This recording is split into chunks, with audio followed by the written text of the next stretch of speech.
Good morning friends. मैं रविशानंद लखनऊ से।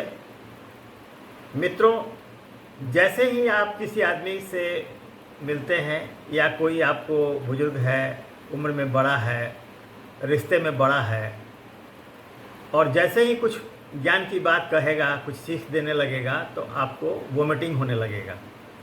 ये ह्यूमन नेचर है आदमी का।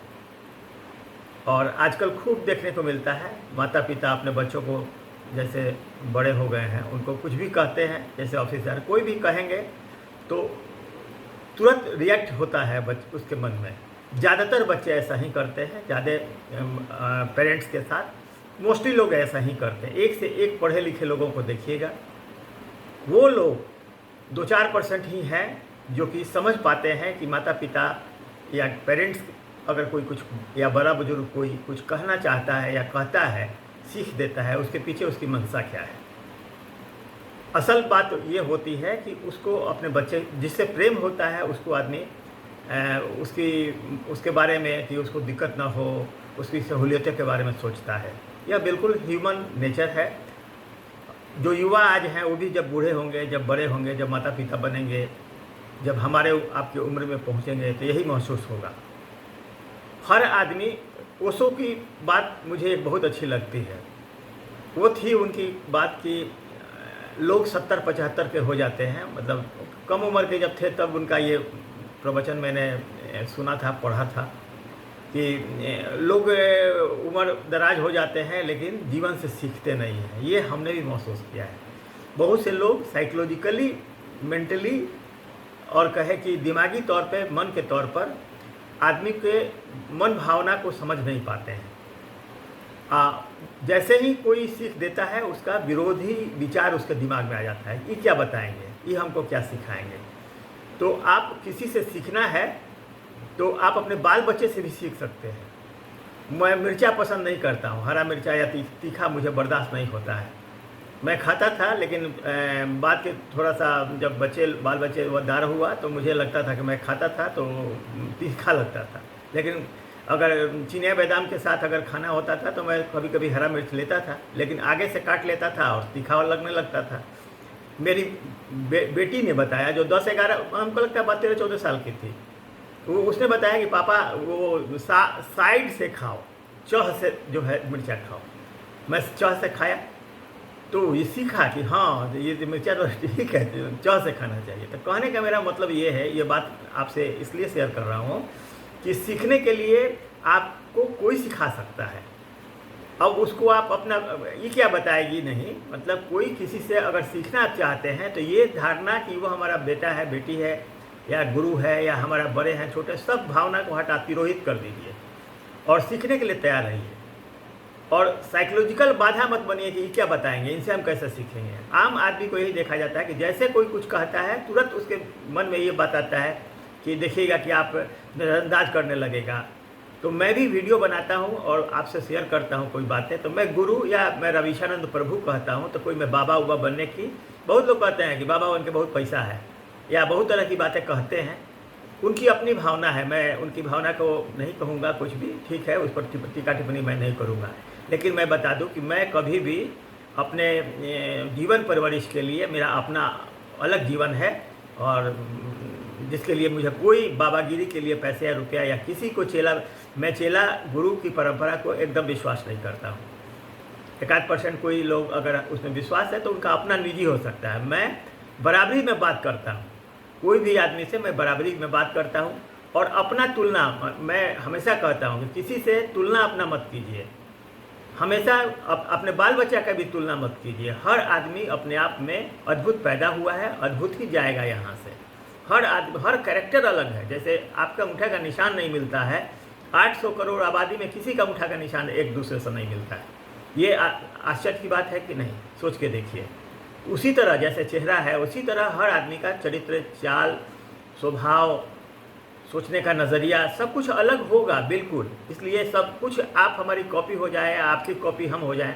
हम कहते हैं खुशवंत सिंह को हम फॉलो करते हैं, हम कहते हैं कि अडवाणी को फॉलो करते हैं, हम कहते हैं कि राम जेठमलानी को फॉलो करते हैं, हम रामकृष्ण परमहंस को फॉलो करते हैं, हम कहते हैं कि हम विवेकानंद को फॉलो करते हैं, जग्गी वासुदेव को फॉलो करते हैं, श्री श्री रविशंकर को फॉलो करते हैं। इसका मतलब नहीं कि उनकी मैं कॉपी करता हूँ, जो बातें उनकी अच्छी लगती है मैं फॉलो करता हूँ। जो विवेकपूर्ण बात है, कोई भी आदमी, मेरा छोटा हो बड़ा हो या कोई भी बात, जिस बात को मुझे अच्छा लगता है, आज कोई ज़रूरी नहीं आज जो मैं बात कह रहा हूँ 4 वर्ष के बाद मैं भी उसी पर अड़ा रहा हूँ। मैं कोई अल्लाह का वचन वाला आदमी नहीं हूँ, ना कोई थॉट लेकर किताब लेकर चलता हूँ। सिंपल बात है कि मैं अपने जीवन को बिल्कुल विवेकपूर्ण ढंग से जब जहाँ जैसा हुआ उसके अनुसार जीने में विश्वास करता हूँ, और वही राय देता हूँ आपको भी कि जो चीज़ अच्छा लगता है अपनाएं, लेकिन वही है मन पर नियंत्रण रखें। और एक लाइन में पढ़ा था कि those who bettering your our own records are real winners. जो आदमी अपने रिकॉर्ड को रोज़ इम्प्रूव करता है, आप अपना चरित्र, चाल, स्वभाव, अपने गुण में अगर विकास करते चलते हैं तो आप रियल सच्चे विजेता है। उसी तरह आपका बाल बच्चा, कोई ज़रूरी नहीं है कि टॉपर हो जाए, ब्रिलियंट हो जाए, ये सब गॉड गिफ्टेड चीज़ है। कुछ चीज़ गॉड गिफ्टेड है या कुछ चीज़ ट्रेनिंग से, पढ़ने से, मेहनत से उभार के आता है। आप बहुत सारे लोगों को देखिएगा कि जो अद्भुत हैं अपने आप में। मैं प्रधानमंत्री मोदी जी को भी मैं अद्भुत व्यक्ति मानता हूँ। सोचिए, आज जिनको कहा जाता है कि अशिक्षित हैं, आपको मैं बता दूँ कि प्रधानमंत्री मोदी जो है ग्रेजुएशन और पोस्ट ग्रेजुएशन उन्होंने प्राइवेट छात्र के रूप में परीक्षा पास किया है। ये सच बात है। और आपको जान के आश्चर्य होगा, बहुत लोग जानते हो कि नहीं, कि आईएएस में भी बहुत सारे आईएएस जो हैं प्राइवेट परीक्षा से ग्रेजुएट किए हैं और पोस्ट ग्रेजुएट किए हैं, या उनकी डिग्री पर प्राइवेट छात्र के रूप में है। उसकी चर्चा कोई नहीं करता है, लेकिन प्रधानमंत्री को चौथा पास कह दिया जाता है। यह हास्यास्पद है। उनका एक्सटेम्पोर बोलना, उनकी मेहनत करने की जो पराकाष्ठा है, एक आदमी देश के लिए जो मेहनत कर रहा है उसे इतना 140-42 करोड़ के आदमी का लाइफ जो है आसान या कठिन होता है, बनता है।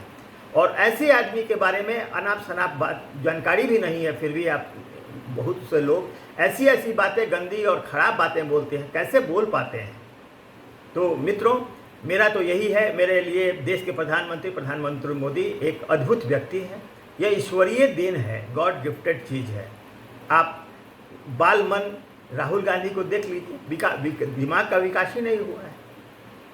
उनकी मैं निंदा नहीं कर रहा हूँ, लेकिन सच्चाई है, जब कठिनाइयों से आप जूझ कर विकसित होते हैं, आपका विकास होता है, तो आप जितना परफेक्ट बनते हैं, दूसरे को अगर मौका नहीं मिला है तो नहीं मिल पाता है। आप समझ ही नहीं पाते हैं। आप गरीबी का मतलब नहीं समझ पाइएगा, आप भूख का एहसास नहीं समझ पाइए। बहुत सारा चीज़ एहसास आपको जब तक कठिनाई मिलेगा नहीं, तब तक आप संपत्ति बंटवारे की बात करते हैं।